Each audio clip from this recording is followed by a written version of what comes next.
What's up, you guys? Welcome back to Church, the podcast. Warren, it feels like it's been forever. For you folks at home, it's been a week and it's been consistent, and I'm thankful. For us, it feels like it's been an eternity. I love it. I'm so grateful and thankful to be back in the opportunity. It's been a busy season in my life. So this week and this episode, we want to dive into something that I find really valuable, but it can be particularly challenging because it can also be a stumbling block. And maybe that's true for many of our topics. Is there's value in a positive amount of it, and there is detriment in maybe a overabundance of it, and that is intelligence. So intelligence is a valuable thing, right? Having and gathering, and I have the definition pulled up here, and you and I were just talking, and I switched web pages. But the ability to acquire and apply knowledge and skills is one of the definitions of intelligence, like the kind of main key one. It's also a collection of information. One interesting way to think about it, intelligence is also the capacity for abstraction, logic, understanding, self-awareness, and learning. So it's kind of this collection. It's what would you call it? Like, intelligence is information gathering and then information application. That's kind of how I think of it, right? So for me, like, what I have learned in my time around the human race is so many of us are so intelligent.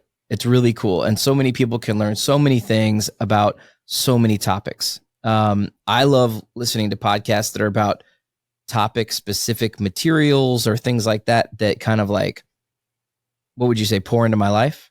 Yeah. I'm grateful for those things, like learning new skills and hearing about financial markets, or like you learning about how do politics work, or like what is it about the Bible that I can specifically apply to my life from this chapter or that. You and I were just talking about 1 Corinthians the other day, or just now, the other day, like 1 minute ago, and how we can immediately apply that to 1 Corinthians 6:19-20. You can immediately apply it to a health journey or any other. There are so many verses in Proverbs and Psalms and things where we can connect with intelligence, emotionality, all these things to what God has for us. So what I also know, what I've also walked in, is how beautiful intelligence is, and as beautiful and as wonderful and as cool as the diversity is, it's also, in its worst form, a stumbling block because of pride. Ooh. Because you think you are superior, because someone may take on a certain level of intelligence, even in a certain area. And so then it leads to pride. It leads to separation. Right. I think we're called to relationship with people. And I've met intelligent people where it seems like they're immediately, because of some status that they hold in their mind, because of a level of intelligence, they're immediately disconnecting from me. They immediately are set apart in their own mind, where I actually feel like we all have value and intelligence in different areas. So to me, that's how I love thinking about interaction, is like, what can I learn from you? Because I think it's an impossibility that I can know everything. Yeah. There's a finite amount of time. I'm thankful, right here, ready? Here you go. I'm thankful for the limitation on my ability to gather all intelligence, right? Because one, it makes it a good prompting for relationship. Like, hey, I noticed you were talking about this thing. I don't know about it. Can I learn about it? Or I noticed you were talking about this thing that I think I know about. Can you add to my quiver of knowledge back here? Come on. Or what I could do is think that I'm smarter than everyone. And so that is kind of relational challenge number one with intelligence, I think. So for me, intelligence, kind of, as I was thinking about this podcast, it's broken into two categories, right? Or let's call it three, because we were talking about a second ago, pendulum swing. Yeah. I think there's such thing as too little. And I would encourage those people to gather more, or gather more specific in areas that would help, more specific intelligence. I think there's too much, where then you think other people or conversations or relationships are then unnecessary because you have gathered all that you need. And then there's this really nice middle ground where you just go along the journey of intelligence, right? And I would actually say that middle ground, it's a pendulum swing. In the middle ground, I actually feel like the healthiest way about intelligence is like never really, and I'd say never, but as much as you can, it would be not worrying about the amount that you have. So in that middle ground, you are neither lacking all intelligence and you have not gathered all intelligence. So what are you doing? You're walking in a journey to just take in what you can take in, apply what you can then apply, and the rest can be left elsewhere. Like that's up to you. The challenge is that if you think you know everything, then it's impossible for you to be able to apply it all. Ooh, because the truth is you don't. Like that's the dirty secret. If you think you're the smartest person in the room, my suggestion is always like go into a smarter room. And you can always do that, right? So that I've heard this said over and over and over again, but in terms of being a leader, in terms of making life decisions, all those things, people are typically like what would you call it? The combination, the compilation, the average, the mean of the 5 people they spend the most time with. So in that regard, if you're the smartest person in your room, that means let's say there's like, you and 4 people, right? If you are the smartest person all the time, your ability to gain and garner information that can then impact you and others positively is relatively limited because either you think you do or you happen to know everything that everyone else in the room knows. So you can be an aid to those people, but you probably should also find a room to spend time in where you are then 5th out of 5. I can gain more because, as we know is true in the world, there is always someone smarter. There was always someone more athletic. There's always you go down the list, right? There's always someone taller. There's always someone shorter. There's always someone, and there's some advantage to all those things in different areas of life. In terms of intelligence, you can always find someone, even if they're not more intelligent, they have a diversity of intelligence that they can bring to you and you can then apply in new areas. Okay. That's what I would say. My goal is always to aim for that middle ground. Where do you land on intelligence? What's the value been for you of intelligence? You have a military background? I do. So sometimes when people say intelligence, it's like intel gathering. So I think of that as my real life. Like I'm just always intel gathering from stuff, but I enjoy learning. And so that's what I would ask you is when you hear the word intelligence, what kind of like path does that send you down? Man, when I hear intelligence, I mean, let's get into this conversation. Let's peel this onion back. And you left a lot. Yeah. You left a lot like to take a pack to unpack, right? There you go. I mean, I agree with the 3 levels, right? There's a lack of, there's too much and abundance of, and then there's like a happy medium, right? Where you are a continuous life learner, keep growing and you keep improving your intelligence. So when I hear like intelligence, the competence, the first thing that comes to my mind is we all know that person who has to let everybody know he's the smartest person at the company. He's the smartest person in the church. He's the smartest person on the court. When I hear intelligence, I immediately go to that person, the Bible scholar, the Michael Jordan on your pickup basketball team, right. the most of the time, the boss at work. I think of those people who wear their intelligence like a coat, they put it on and they need to let you know, hey, I'm smart. I'm intelligent. I'm the guy. I'm the man, like boom, so that's what the word immediately I go to that particular person. Right. But in essence, right. Intelligence is exactly what that definition said. It's the ability to gather information and to apply it, right. To apply information. And what I've learned over my illustrious 44 years of life is that we are good at gathering stuff. Like if you're not a hoarder of like material stuff, you may be a hoarder of like intellectual stuff. Like you may just have a whole bunch of information that you're just not using. One of my greatest examples is I love church. So every time there's an opportunity to be in church, I'm in church, right?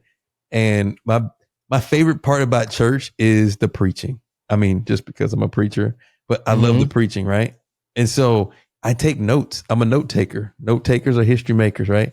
And so I have books and books and books of notes of sermons. As a preacher, that works. That That's a wealth of knowledge. But ask me how many times I go back and review or go over like sermon notes, right, that I've collected. Some of those books I visit a page, I write it down, and I don't really go back to it. So I have all this knowledge, right? Yeah. I have all this knowledge stored up, but it's not intelligence. It's just, I'm just hoarding that information. It's just information I've gathered, but I didn't do anything with it. I've got a couple college degrees, lots of information that I've gathered, and some of that information is represented by a piece of paper on the wall, but it's not necessarily information that I've, applied or used in my life. Some of I have, but some I haven't. Sure. Right. And so intelligence is really not like education, right? It's not like training. It's like, how are you actually applying what you have gathered throughout your life to improve your life, to make your life better, to be better for God, to be better for your family. So in essence, intelligence is really actively not necessarily in the educational setting for me. Yeah. I think the best way that we learn and grow and gather intelligence and apply it is through life. These are the lessons that I learn. This is the information I gather, and it's almost immediately applied. Like immediately, it's enacted in my life. Like making life mistakes, or just making missteps, or just learning new things that just help life flow better. Just like if you've ever made a mistake with your credit, that's something, that's some intelligence that you don't forget. You're like, man, that hurt. Sure. Yeah. That was like, man, never, or having to pay a late fee. That's some intelligence that you're like, never doing that again. That's just money thrown away. So I believe that intelligence sometimes gets wrapped up with like education and forward progress, but a lot of our intelligence comes from everyday things that we experience and we go through. And I relate this back to my walk with God. I like to think that I have a pretty high IQ when it comes to following Jesus.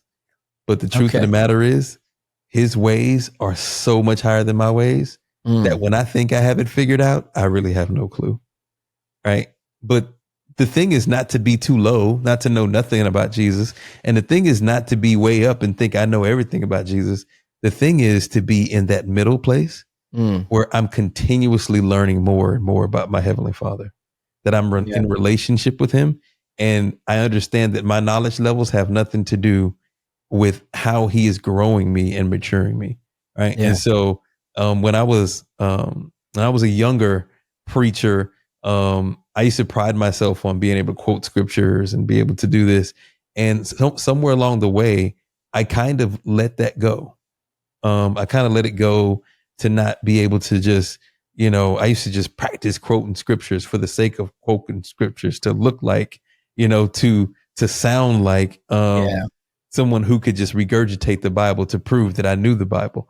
Now I have no desire to quote scripture to prove that I know the Bible. I will quote scripture in order to speak the word of God over situations and people, and in times when I need to. And so there's a different level of volume that I need to know in order to do that. So my intelligence is, I don't need to just be able to repeat the Bible. I need to be able to live the Bible. Yeah. And so I don't quote scripture with my mouth so much anymore about my words. I quote scripture with my actions. I quote scriptures in how I treat people. I quote scriptures in how I live my life. And so to me, that's intelligence, because I've learned to apply the word and not just have it, And so that's what really locks into me. Applying what we've learned to life, to make life better, to be better for God, to be better for ourselves, and to move life forward. So that's what, in a nutshell, that's how I kind of unpack that in those three categories that you kind of talked about. So as I toss it back your way, Jason, I want to know, like, from your perspective, being in the education academic business, right?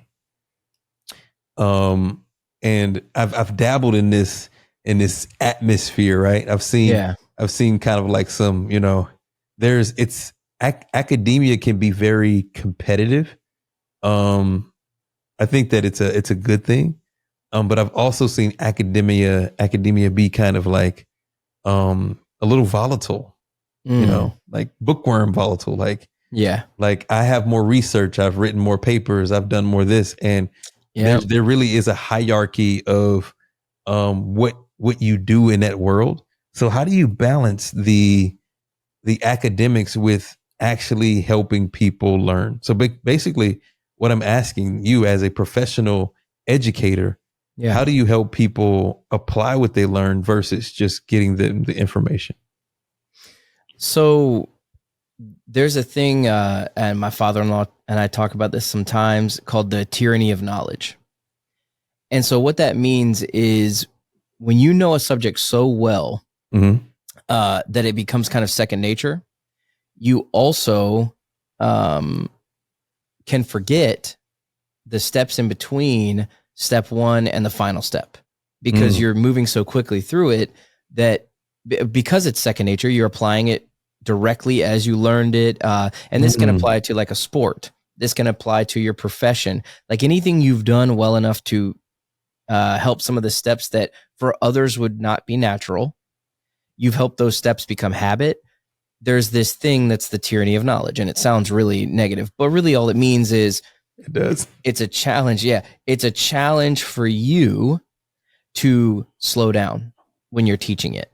So the tyranny of knowledge, basically the tyranny part of that is not as dramatic as it sounds. It's really just like accidental withholding is what you could call it when you're applying intelligence. So if I'm teaching you how to shoot a basketball, I might just put it in my hand and say, all right, now you just jump and flick your wrist like this, boom.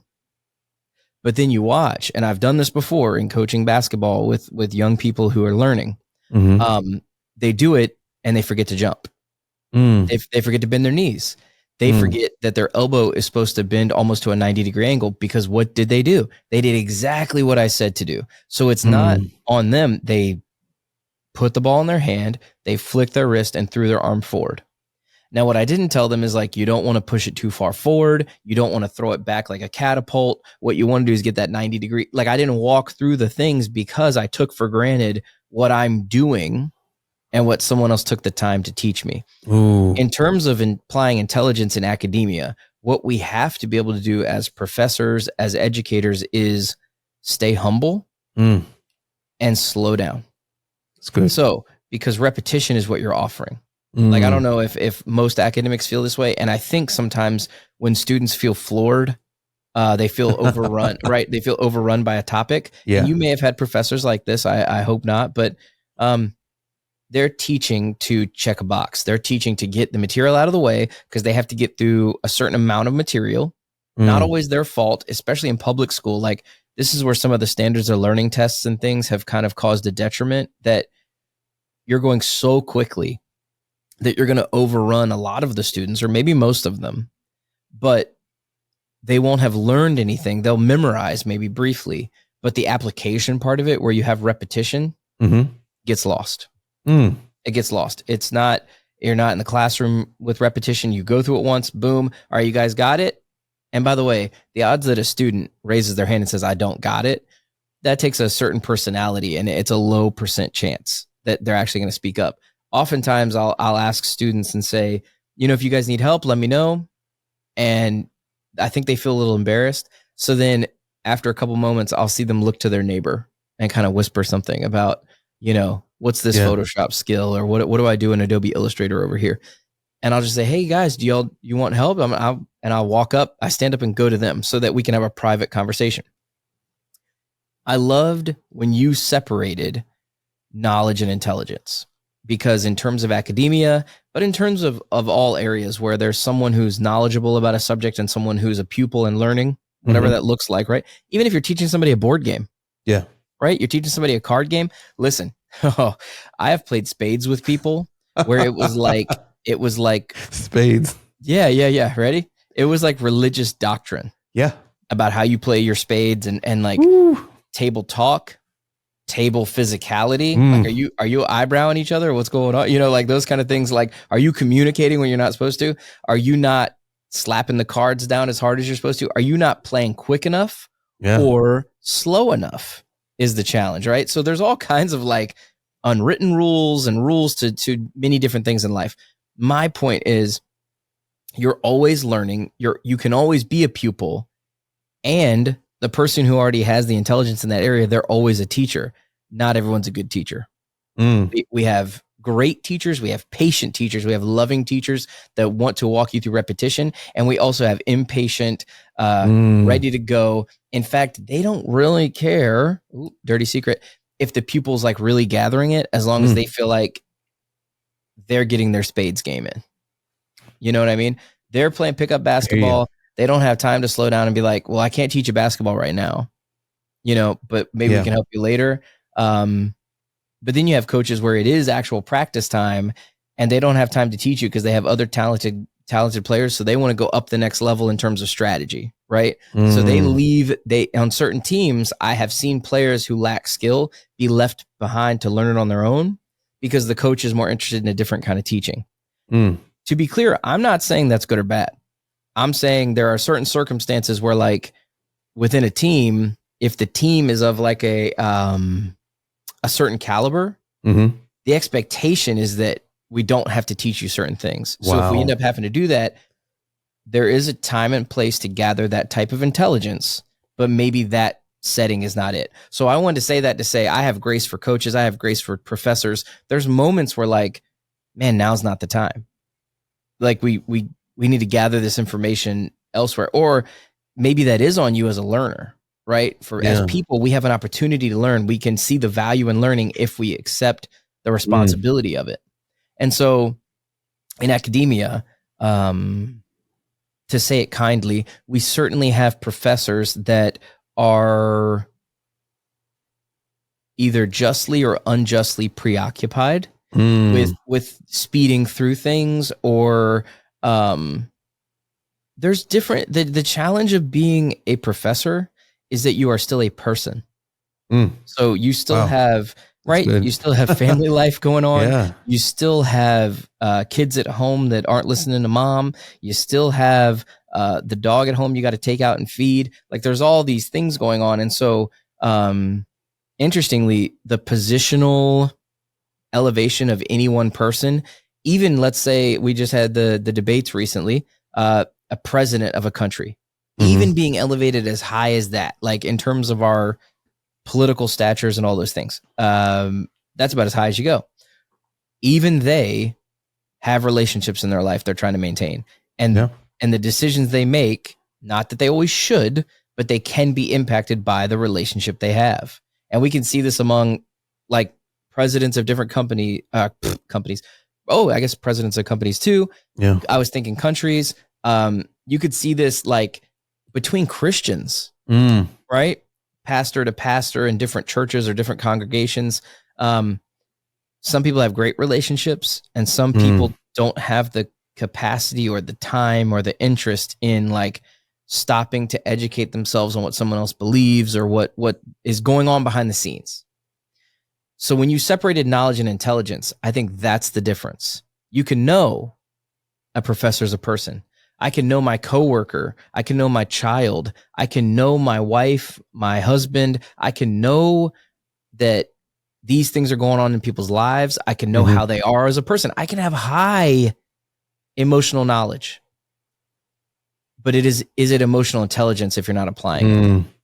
So when you go home and you know your wife is stressed out, are you applying emotional knowledge like, hey, she's stressed out, but we got to get the kitchen clean. Hey, are we cleaning the kitchen? What's going on? Emotional intelligence would say, hey, she's reached a peak with the stress level. Intelligence would say, you need to chop some of this down before we add another block to the stress level. Let's add a block to the peacefulness. And so I think that's what you sense in academia when you see the turmoil, is sometimes we're not applying relational intelligence.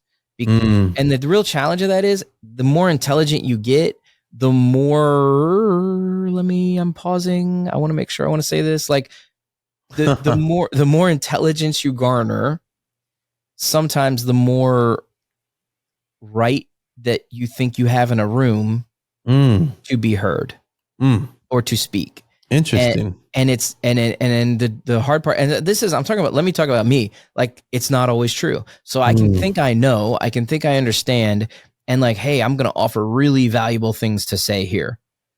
But one thing I've learned as I've gotten older is if I just stop and listen, if I hear what people in the room are saying, and then I begin applying that to what I was about to say, sometimes that problem is already solved. Sometimes that question has been answered. Or sometimes you realize, you know what real intelligence would be? Bring this up privately to the person instead of embarrassing them in front of the room. Yeah. Bring this up to the person instead of making it a problem about everyone. Because I think there's sometimes we apply anecdotes. And for those that don't know what anecdotes are, like something that is just yours, like just privately your story, we apply that and think that applies to everyone. So my anecdotal experience, right? Warren, your anecdotal experience in the Navy, like when you were at a certain rank, you felt this way. So then if you move up a rank and you have a person that doesn't seem to enjoy the rank below you as much as you did when you were there, and you said to them, well, listen, man, when I was gosh, I feel terrible, but like, I'm trying to do this metaphor, Navy, what you come in as a sailor, but what's the, like your first, is it private? You're a seaman. Sorry. There you go.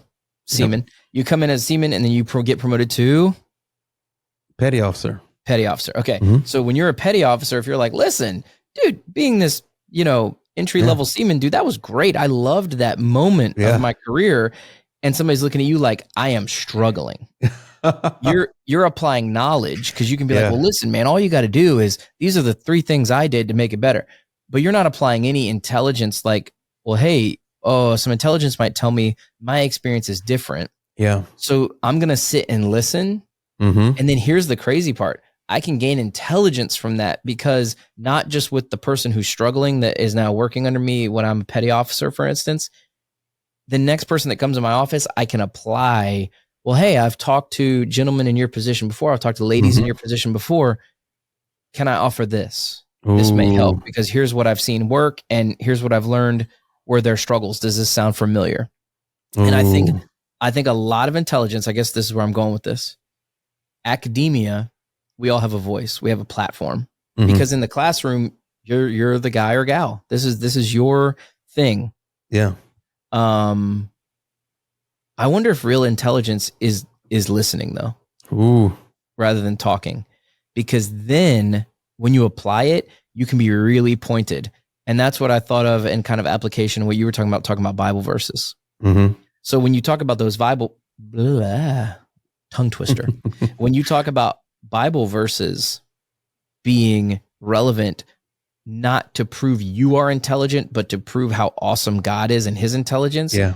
That's application. Like, I'm going to break out this verse, but right when it's relevant, and how cool that God's going to inspire me to have that right when the student needs it. Yep. So, I just think that's what it is. It's like, are you hearing what's coming at you and applying it, or are you head knowledgeable and you've become proud of that? So now you're going to say something, even though, and this is like the common term for this, by the way, is reading the room. Like, are you intelligent enough to read the room, or do you have enough head knowledge to destroy the vibe in the room? Come on. And so that's the dangerous part of knowledge gathering, is what a lot of people think intelligence is. It's knowledge gathering and then applying those skills and the knowledge together. I think I used to feel like, knowledge was one thing, wisdom is another. And I think wisdom leans intelligence, like it leans towards intelligence, right? That's kind of another word. It's like, you can gain as much head knowledge about a subject as you want. I actually think this is an interesting metaphor for sailing. So I could read, like what, 20 books, 30 books, as many books as I want about sailing and knot tying and all those things. Yeah. And I promise you, if I've never stepped on a boat, if I've never held a rope, and you were like, okay, you've read all the books, right? My percent chance is higher that I could like tie a knot in a storm. But you know what's really great is going out on the ocean and practicing those things, applying those things, and you gain real intelligence from, I do it in a calm environment. So now with repetition and application, I'm now actually intelligent about boating. So reading on a subject or thinking is way different than applying and knowing that . Come on. And that's the danger. So, and then maybe that's the pendulum swings we talked about before, is like not enough knowledge would be me not reading any books about sailing. Yeah. I've gained I have nothing to start with. And I'm like, all right, I'm going to go get on a boat because it looks really cool. And most people know that's not a great idea. Man. The thing most people don't realize is when you're too proud and you say like, I know everything about knot tying. I know I know stern and bow and like, the aft and all those things. And I'm getting to like the end of my boat knowledge now. Like I'm at the helm and like you have your mainstay or whatever. Whatever. I'm done. This is terrible. But my point is that's my point. I could get on a boat and be like, I know. And then immediately be like, help, somebody, please, somebody tie this knot. Come on. I don't know do I turn this? Uh-oh, this is stuck. What do I do? And you might calmly be like, if you just move that, it's going to be fine. Or like untie that rope actually, and it swings open and the air catches the sail and you're good. But I wouldn't know which rope to untie. So I'd be untying things and the sail like falls down and I'd be like, you'd be lost at sea. And I think that's what happens. Sometimes we get out on a metaphorical boat and some people, while they're talking, you can feel them lost at sea. Like they are starting to talk and you're like, I'm not sure they know what they're talking about, but they seem to have head knowledge of the thing. It's kind of, you see this a lot with sports too, like somebody talking about football or basketball. And I think every athlete's had this moment. You wonder, have they ever played before? Like, do you know what competition looks like on a field of play or something along those lines? So again, I'm maybe doing metaphorically like kicking a dead horse right now, but I think over and over again, application is so important, but humility when it comes to intelligence, like gather it and realize that there's more to be gathered. Realize that there's different ways to apply the same knowledge, by the way. So you can do it positively, negatively, all those things. That's what intelligence is realizing the best possible way to use your knowledge to impact your life and other people's lives and honor God with it. So that's where I land. That's where I land. Dude. What's been the most challenging for you in terms of like your gathering of intelligence or your intelligence being challenged? Like, have you had negative experiences where maybe somebody wielded what they thought was intelligence against you and it was really just knowledge because you had the same head knowledge, but they were doing something what you felt like was like, I don't know, inappropriate or challenging? What's the kind of a negative experience for you with intelligence? Ooh, this may be a little controversial. I'm ready. So being of this hue, living in this country, it is assumed before you open your mouth that you are on the low scale of intelligence. That's just that's just the connotation that comes with living in the great country called America, United States, and in most places around the world, right? So not having the intelligence means you live up to that just negative connotation. And I don't know if I've told this on the podcast before. I dropped out of high school. I think we talked about it's. So here's a tease. I think we talked about it in like earlier episodes. Yeah, where we were kind of introing and like, you had talked about. I remember. Is this a story about there was like a lady who was the principal or like the headmaster or whatever it was? Yeah, like she was like the principal. Yeah. Okay. Yeah. Go. And so I love it. It's good. It's good. Yeah, I dropped out of high school, and I was from. I grew up in upper middle class.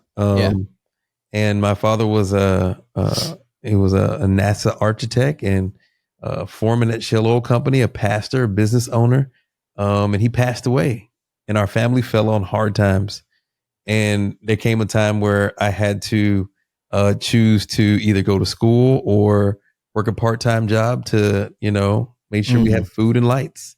And so obviously I chose to work the job, and I started working the job and going to school. And then, that morphed into missing days of school to just completely not going at all. Yeah. And so when I went back to get back in high school, the principal looked at me and she said, no, I'm not letting you back in high school. It was the same calendar year right? She's like, no, you've missed too much. I'm not letting you back in here. You don't want this. And she just by, I didn't even get to tell her my side of the story. She wouldn't even listen to like what happened or this is the great family I come from. It was just assumed, right? And she told me something that just kind of stuck with me. She said, you're going to be a statistic. And that kind of lit a fire in me in her office, right? And my mother was there, and there was not much we could do or say. And so that kind of left a sour taste in my mouth about how I was seen without even being able to plead my case. I was like, if she'd just listened to the story, I'm sure she would have, or listened to the circumstances. But I learned two things. Number one, I'm not a victim of who God created me to be. I'm supposed to be me. I'm supposed to have the challenges I have. So I embrace them instead of run from them. I don't make excuses for them. I don't want the circumstances to be different, because God has given me the ability to trust him more than I trust anything else on this planet. Right. And so I know that I was created to be me and go through the things I go through. I learned that day. I didn't know it in that form, but it stuck with me throughout my life. And number two, I learned that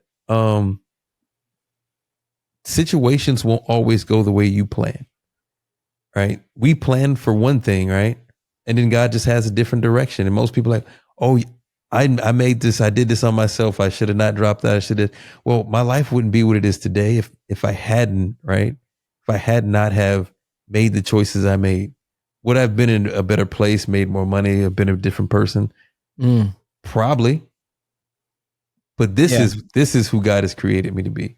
So I learned from that point that intelligence is, it's not always, it's assumed sometimes. It's not always what's presented. It's what looks intelligent. It's what feels intelligent before people even know how much you know, right? They've already kind of sized you up to what you do know. Sure. And so for me, the challenge has been to not lead with what I know, right? It's been to lead with how I treat people. Right. And so to lead with the intelligence or the wisdom of God. And that's to treat all people the best I possibly can. Especially when it comes to making decisions, if it's going to benefit somebody, if it's something that somebody wants and it won't hurt them, and I'm in a position of leadership, the question is not, do I grant your request? The question is, why won't I grant your request? Okay. You know, I don't want to grant something that's going to harm you. I don't want to grant something that you don't need. Right. But if you're requesting, obviously it's something that you desire. Let's figure out, let's make sure. But it's the why not instead of the why. Right. Because whenever I go to God for something, he freely gives me life, health, and strength without me even asking. Right. Yeah. And when I pray to him, he answers prayers. And when I don't get exactly what I asked for, the answer isn't no, it's I have something better or not right now. And so I've got the wisdom and the intelligence to know and apply that is how God treats me. So this is how I should treat other people. Yeah. Being the person who has been seen as unintelligent, a statistic, not worthy of the opportunity to grow and to get better. And so as I've grown in my own life and God has put me in positions and I teach leadership, I teach people leadership to lead themselves in the way that they want other people to go. And that's the hardest thing, to have the discipline to lead yourself, to not be like, do what I say, not as I do, to be like, nope, you want to learn how to lead. You want to learn how to grow. Watch me lead, watch me grow. Follow me as I follow Christ, and that's the wisdom that I kind of extrapolate from that piece. But that's been my struggle with intelligence, because although I started off dropping out of high school, next year I'll be enrolling in a PhD program. So that's just because you start one way doesn't mean you're going to end another way. Right. But you don't have to lead. You don't have to become that person who leads with, look what I did, look what I am, look what knowledge I have. Then you want to get the knowledge and so that you can help people and apply it. If you don't, if you're just getting knowledge to have knowledge, it's useless.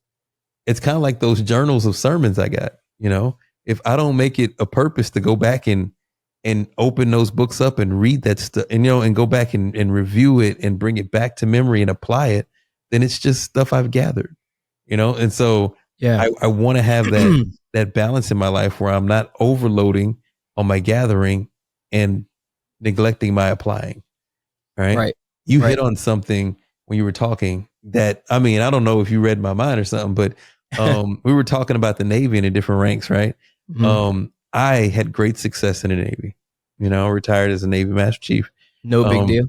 No big deal. No big deal. No big deal. No big deal. I'm proud of you, man. I love it. And I've had 2 sons that have went in the Navy. And I gave them the playbook, man. I was like, look, I got all the knowledge. I'm like, look, check this out. When you go to boot camp, you will do this, this, and this. When you finish boot camp, you do this, this, and this. When you get to your first ship, you do this. I laid it out for him. I mean, when my oldest son went in the Navy, I even got him orders to the ship that I was on. Right, we were going to serve together on the same aircraft carrier. God had a different plan. I got hurt. I had to get off the ship. He went to the ship without me. And I guess another funny story about I took him to the ship for the first time. Yeah, that was probably the most embarrassing thing for him. That his Master Chief dad was walking Seaman Brown on board the ship. They were like, "Oh, first day at school." They drug him. But did they really? They really gave him grief about that? Sailors are brutal. Oh, dude, even my peers was like, "Oh, proud Papa bringing his boy to work." So weird, bro. Yeah, it was. I'd be happy. I'd be like, yes, I'm walking with the man. No big deal. Hey, war fighters are a different breed, man. We're brutal. Yeah, you're right. You got it. Yeah, there's brutality in there somewhere. We're brutal. Yeah. But when they were in the Navy, it didn't come as easy to them as it came to me. And I'm saying it came easy to me. Their perception of what they were doing and how they were doing it. And it for them, it didn't click like it clicked for me. I was raised in a different era. Like, I had to drop out of high school and I'd been through some stuff that kind of hardened me. Yeah. That the Navy was like, let's go. We can use that. It clicked with me. For them, it was a struggle for them. And I was just like, man, what's wrong with you guys? Do this, this, and this. And they just wouldn't do this or that, or they wouldn't do any of them. Like, come on, man, focus. But I'd learned, and you mentioned this, like having the knowledge and then being able to understand what they're actually going through, right? The intelligent part was not being able to tell them what to do, but shifting from telling them what to do to supporting what they were doing. Right. I was discounting the fact that the Navy is probably one of the toughest jobs you can do. You leave your family all the time. You hardly ever see them. You deploy. You live your life in a small little space. It's not like regular life. It's hardcore military stuff. Yeah. And for them, that was a hard transition. And so both of my sons who went in the Navy, they did 5-year enlistments and they got out the Navy as fast as possible. And at first I couldn't understand. I'm like, what are you talking about, man? It's a great thing. You get to see the world. And they're like, no, thank you, Dad. I don't. No, thank you. And I was like, what? But I learned that what sat well with me, what was an adventure for me, was not for them. It was a struggle for them. It was not what they were meant to do. They were meant to do one enlistment and get out. Yeah. I just wasn't. And the funny thing is my baby boy, my last boy, he'll be entering the Navy here in a couple of months. And so we'll just see, The intelligent part is to understand that just because you're successful at something doesn't mean that that your children are going to be successful at. Just because you can ball out, Jason, doesn't mean you're going to have one son who can shoot a 3-pointer. Don't you speak that over me. I'm not. I was like, what? No. No, you're right though. It's real. It's real. And by the way, speaking along those lines, the fact that I have had to chalk up that some of them are not interested in that. Like that's not something that like makes their heart sing, but they are interested in like the arts or singing or like, these other forms of kind of expression. And that's okay. So I was just kidding. I do totally feel what you're saying. Like, yeah, don't you dare take that from me. Yeah. So I don't know. We have plenty of kids. So, but with our oldest Isaiah, man, he loves like entertaining. He's a great public speaker. And I had guys on my basketball team that were great at basketball and could not give a post-game interview to save even their mom's life. Huh? There's no way. They were like, they would have just stuttered through and stumbled. But man, you talk to Isaiah and it's like the clarity of thought, the intelligence, the sense of humor is like incredible. And so there's just different giftings and different ways to apply intelligence, like what you're talking about. Anyways, I totally feel what you're saying. So as your youngest goes in the Navy, it's like it could hit well and be strong, or like he's the next Master Chief in the Brown family. Is that right? It doesn't sound like you're going. Are you settled with like? But what if it's a 5-year stint? It might be. Are you prepared for that too? I got daughters. I don't. I got at least one that's probably going to go in the Navy. Would you send your girls to the Navy? I got one who is. You'd be all right with it. Set on it. She wants to. Oh, okay. All right. She's like, let's go, Dad.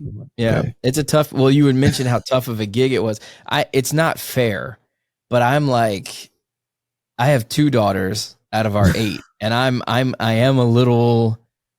I don't know. I wouldn't say I'm unhealthy about it, but I'm more protective. Oh yeah. And I'm a little unreasonable about some of the and here's the funny thing. I am unreasonable in my head, but then in application, sometimes I'm like, oh, it's fine. Yeah. Just go hang out at that sleepover where there could be a boy. And in my head, I'm like, oh, he'll know. If he oversteps, there's a line. But yeah, it's just a funny, application. So that's hey, maybe we talk about that.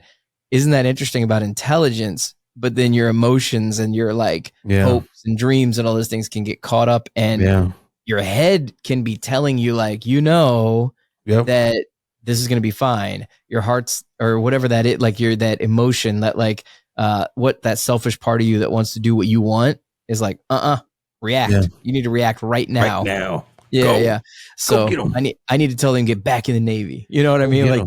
Go. Yeah. What are you doing? It's crazy. What are you doing? Yeah. It's funny. We do that to God too, by the way. Yeah. Come on. You're so right. We talk God out of it. Like, hey, I'm supposed to do. I'm supposed to be pastoring over here, and God's like, I need you over here. I need you over here. So, or I need you to wait. I need you to wait 3 months because something better. Yeah. Yeah. You know, 100%. I know you want this really bad, but I need you to wait because I have something better going on for you. Yeah. Do you trust me? Something developed. Trust me. Developing. Yeah. The one key that I want to just kind of get close to landing this on is intelligence. You have to watch it because the more that we gather information and the more that we apply it, right? Yeah. We become this wise, well-learned, well-read person. And what it does, it lessens our patience for other people. And it can. I'm gonna speak primarily about myself, but I'm gonna apply this to everybody who is in higher education, every parent, everybody who has some life experience. You often hear people when they hit around 40, 45-ish, they'd be like, I'm gonna say whatever I want because I've earned the right. I've earned the right. Like boom. I'm not, I'm taking that off, right? So it's almost like the smarter you get, the more wisdom you gather, the less patience you have for people who aren't there. Especially people who we deem should be there or beyond us. Oh, fair. Yeah, that's good. No, that's really good. It doesn't always go down. So we have patience for children or young people, but if you're talking to someone who's 10 years older than you and you deem that they should already understand this and you're like, why are you having this problem? Or, right. Our patience for them and our grace for them is diminished because of our level of intelligence. Yeah. This is more prominent I believe, in spiritual walks and in walks of Christ and in, just in places where it doesn't show up. I think in companies, people, your age really doesn't matter that much. You get hired for a position. People know it's going to take time for you to come up to speed. But I think sometimes in in churches and stuff, people look at how old you are, or just your age, and they assume that you're supposed to be at a certain level in God. Yeah. Like what? It's okay to see young people getting baptized, right? But when you're seeing grown men get baptized, then you're like, well, what happened here? Like different paths.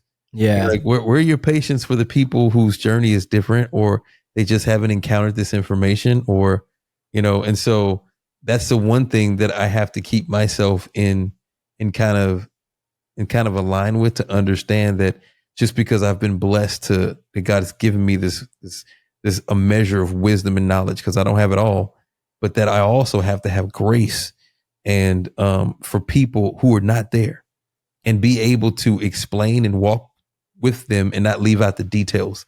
I mean, that was a great example that you were explaining about how to shoot a basketball, right? When you're, walking along someone and, they're learning how to read the Bible, and you're like, come on, man, you're 45. What are you talking about? You're not reading the Bible. Right. You open it up and, it's so you didn't just grow up like, with this. Yeah. like, you need help with this. This is your first life group. Like, Yeah. you don't know how to take communion, or you don't know how to pray in a corporate, like in a corporate setting. Yeah.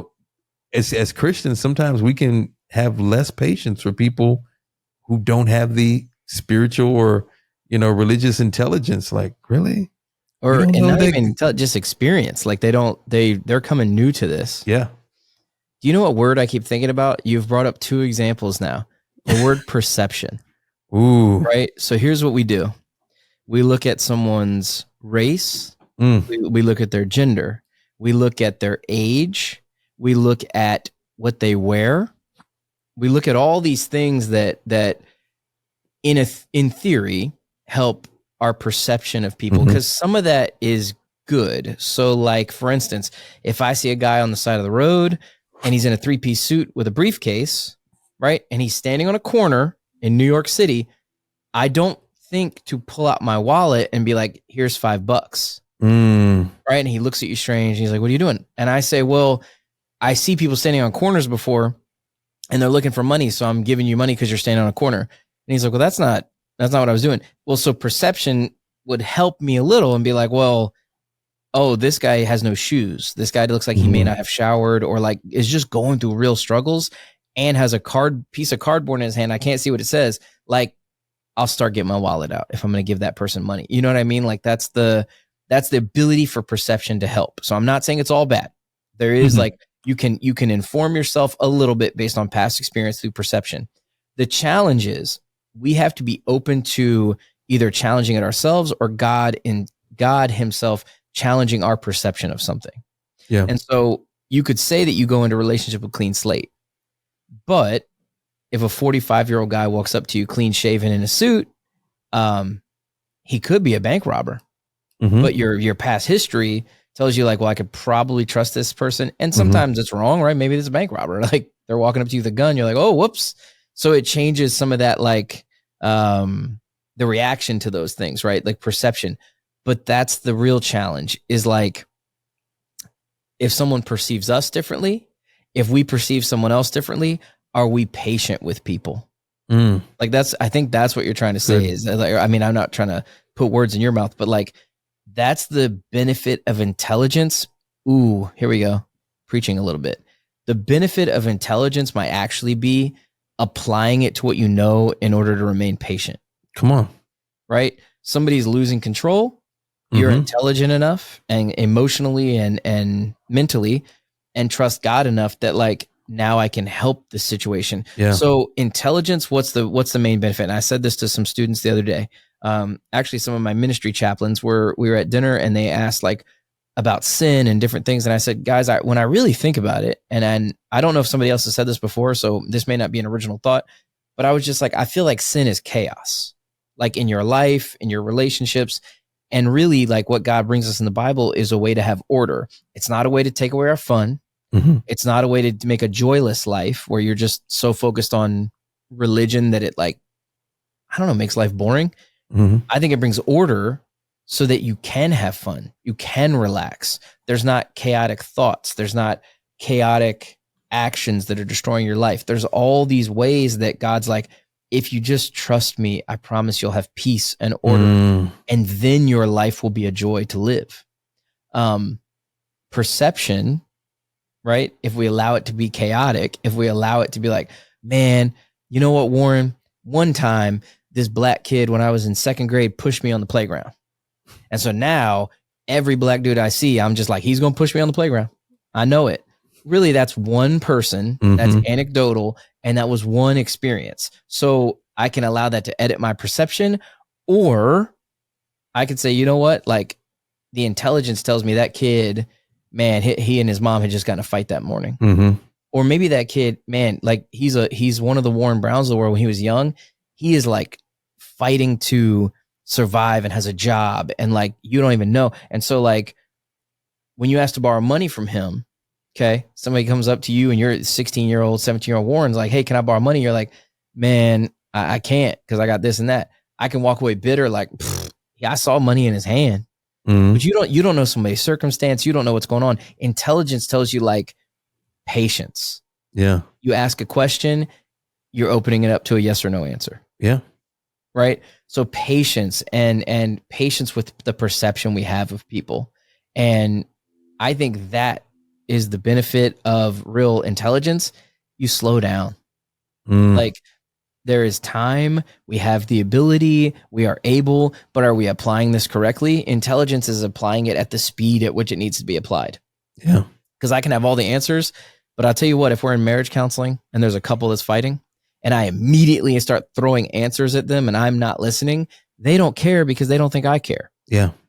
And the truth is nothing could be further. I'm trying to help. I'm trying to throw, but like as a husband, my wife doesn't want me to solve all the problems. She's way intelligent. She is way intelligent enough to solve the problem.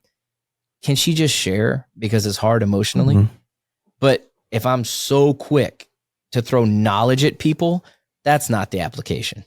That's not intelligence. So when you're in a meeting, when you're working with coworkers, when you're with loved ones, like I would encourage everybody listening, like slow it down. If you're ready to apply knowledge, do you know what's crazy about things that are actually true? They'll be true 30 seconds from now too. Yep. Right? Like the truth will be true as you go. And if it isn't, if you're reacting harshly and using knowledge because somebody is saying something not true, the truth will still be true in a moment. You don't have to fight the fight right then. Yeah. Right there, you have the time because the truth will remain true forever. That's good. So, and by the way, just for those listening, Jesus said he's the way and the truth and the life. Yeah. So it's really cool that we have access to that, like a relationship with a guy who was patient. You know, I told this story to a student actually who is, I believe Hindu by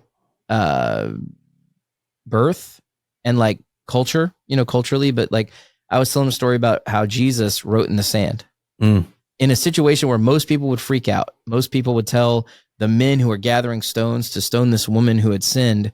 They would panic. They would, hey, gentlemen, wait, and Jesus just patiently wrote in the sand because he understood, he had access to the intelligence and application of like, if I do this, it will be abnormal enough that they will have pause. And my life to this point has garnered enough interest that they'll stop and ask me, shouldn't we stone her? And then very slowly and patiently, I can apply, well, how about this? The first person who hasn't sinned, you go ahead and throw the first stone. Yep. And then when here we go, deeper even. When all the men leave, it's not like, well, hey, let me apply this emotional intelligence and tell that woman, everything's fine. You did great. In fact, you didn't deserve that. Here we go.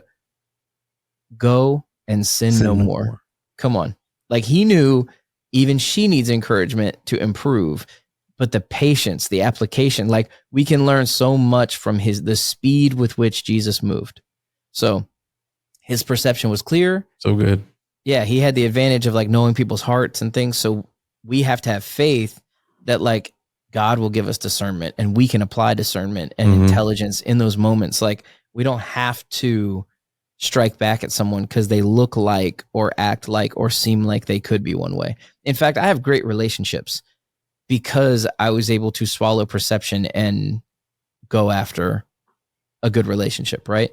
it didn't matter if someone looks angry or sad or whatever. Mm-hmm. It's okay to walk up to them and talk to them. Yeah. So That's it's good, good. man. And by the way, I'm thankful to have friendships like yours where we're both intelligent. We can bounce ideas. We can challenge each other. Like I don't want a life where I'm just happy with my level of intelligence. Mm-hmm. So that's maybe the last thing I'll say is if I can encourage anyone listening right now, go seek wise counsel. Go seek more real wisdom. Mm-hmm. Maybe it's head knowledge, maybe it's heart knowledge. Like go improve and grow and learn to apply it well. Ooh. Like it's gonna benefit your life so much. Yeah. Like more than I can even describe to you. So good. So yeah, that's what I got. You wanna finish off any thoughts, ideas, intelligence? Oh, yeah. What's the by the way, are we allowed to talk about like this PhD journey we're about to go on? Are we allowed to, it says like more to come, or what are we more to come there? Let's go. Okay. Get some intelligence there. Yeah. We'll have a whole episode just called Warren's PhD Adventures. Dr. Brown, let's go. Yeah, oh, sorry. I should have said Dr. Brown. But like the it'll be like a cartoon episode where it's like, you got like a walking diploma and stuff. Anyway, I think it'll be great, man. It's gonna be so good. I like that last piece you kind of put there, seek wise counsel. Here's a source that is rarely tapped into. It's one of my favorite sources. It's my cheat code. So I'll give it away for free just today. I'm taking notes. $3.99 today. Here we go. Number one, you belong in a local church. Get in a local church. Yeah. Once you get in the local church, find the older gentlemen, the older women in that church, and attach yourself to them. And I'm not talking about the older working people, 40s and 50s. I'm talking about if you can find the 65 and plus group and attach yourself to that group, you're talking about some intelligence and wisdom from lived experience and walks with God that you can't find any other place. Yeah. There's something about not only respecting your elders, but listening to them. They will tell you some things and save you some missteps in your life that you had no idea are coming for you. Yeah. We don't live life in a bubble. And I'm telling you, I'm old. I grew up Baptist, so I used to call them old saints. The old saints. Come on. Yeah. They have some valuable information. Our society likes to take older people and put them in the corner and tell them to retire. Let me tell you, that's a trick of the enemy because they are around and they're still here for a reason. They've been there, done that, got a t-shirt, and I'm telling you, they can help you garner wisdom for your life that will make your life so much richer. Yeah. So that's my cheat code. I'm telling you, connect yourself to some older saints, as they call them. Yeah. Some of the elder statesmen and women. In the elders, because it's good. And that's ultimately when I think about wisdom, I'm like, man, it's funny how life just repeats itself. Nothing's new under the sun. Sure. They had to have gone through things, man. It's really good. They know how to apply some stuff too. Like, and what were we just talking about? Going slow. Like they know how to apply it slowly because they're not, most of the time as you get older, the thing I find fascinating is the level of impatience goes down. Mm-hmm. Like you realize like, man, the race has been run. I don't need to go fast. Things work out, things go and move and shake, and God does, So Warren, my man, will you pray us out today? Absolutely. Appreciate you, man. Absolutely. Heavenly Father God, we just thank you for the opportunity that we've had to have this conversation, God. Lord, to share this conversation with thousands of people. God, I pray, Lord, that you increase our hunger to apply intelligence to our life, God. Help us to not just be gatherers of information, but let us apply that information, God. Send us the proper information to apply to our lives, God. Let us seek you first in all we do, God. Therefore, the things that we need and the things that we desire will be added to our life. God, I thank you for Jason. I thank you for the listeners. And I pray, Lord, that someone has heard something that will help them in their walk with you. And God, for those who don't know you, God, and who are listening to this prayer, God, I pray that you impart in their heart, God, your love your compassion, God, and your salvation and forgiveness for them. God, we just thank you today in Jesus' name. Amen. Amen. So good. So good, man. I always love it. You're so intelligent. Dude, you got it. Come on, Professor. Come on. All right. We'll see you guys on the next one.